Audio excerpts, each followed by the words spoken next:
ইংলিশের যখন কোনো প্র্যাকটিস সেট সলভ করা হয় সেক্ষেত্রে যে প্রশ্ন থাকবে সেটা সলভ করে বেরিয়ে যাওয়া কিন্তু বুদ্ধিমানের কাজ নয়। সেখান থেকে আরও অপশনাল আর কী কী বিষয় থাকতে পারে সেই প্রাসঙ্গিক বিষয়গুলো শিখে নেওয়া কিন্তু আমাদের সব থেকে বড় দায়িত্ব। চলো আজকে আমরা প্রিপোজিশনের উপর একটা সেট করি। প্রথমটা বলেছি, the teacher was angry dash the students. দেখো এক্ষেত্রে উইথ হবে, এই উইথ হবে জেনে চলে গেলে হবে না, আমার জানতে হবে কেন উইথ হচ্ছে। এই রাগের প্রকাশটা যখন কোনো ব্যক্তির প্রতি বোঝায়, যখন কোনো ব্যক্তি বা মানুষের প্রতি বোঝায়, এই রাগের প্রকাশ যখন কোনো ব্যক্তির প্রতি হয় তখন উইথ হয়।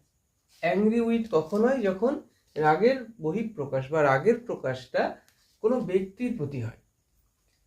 এবার দেখো, the teacher was angry, same, দেখো এই পর্যন্ত সেম সেন্টেন্স।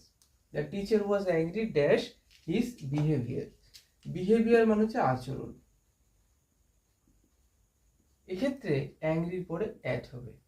এখন বিষয়টা কি দেখো, যখন কোনো ব্যক্তি প্রতি রাগের বহিঃপ্রকাশ হয় তখন অ্যাংরি উইথ হয়, কিন্তু যখন কোনো বিষয় বা আচরণ বা কোনো পরিস্থিতির প্রতি রাগের কথা বোঝায় তখন অ্যাংরি অ্যাড হয়। তাহলে বিষয় বা পরিস্থিতির, বিষয়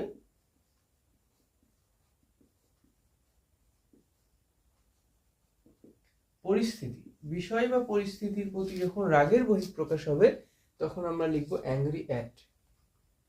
কি জানলাম? যখন কোনো ব্যক্তির প্রতি রাগের বহিঃপ্রকাশ হয় তখন অ্যাংরি উইথ হয়, যখন কোনো বিষয় বা পরিস্থিতির প্রতি রাগের প্রকাশ হয় তখন অ্যাংরি অ্যাট হয়। চলো পরেরটা যাই। রাহুল ওয়াজ এক্সপার্ট ড্যাশ ম্যাথমেটিক্স। দেখো, হি ইজ গুড ড্যাশ ম্যাথস, এই বিষয়গুলোর সঙ্গে কম্প্যারিজনগুলোকে বোঝো। রাহুল ওয়াজ এক্সপার্ট ড্যাশ ম্যাথমেটিক্স, এক্ষেত্রে আমাদেরকে ইন লিখতে হবে যখন এটা নিজে একটা সাবজেক্ট হবে। He was expert in mathematics, he was expert in English, he was expert in geography etcetera. কিন্তু যখন ম্যাথস আসছে, দেখো এইগুলো এক্সেপশনাল, এইগুলো জানা জরুরি।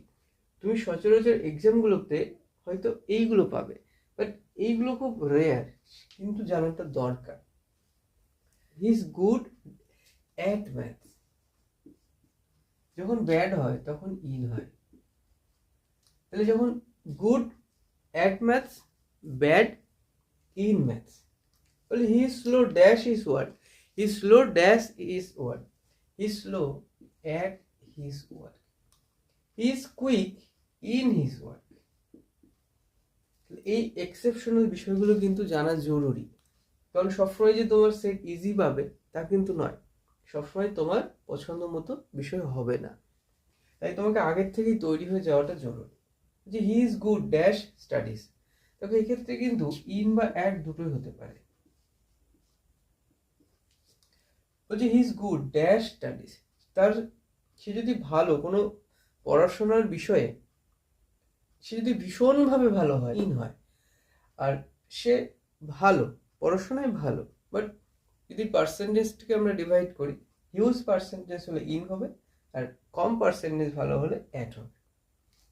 মোটামুটি এই ছোট্ট বিষয়গুলো, ছোট ছোট বিষয়গুলো জানা কিন্তু জরুরি।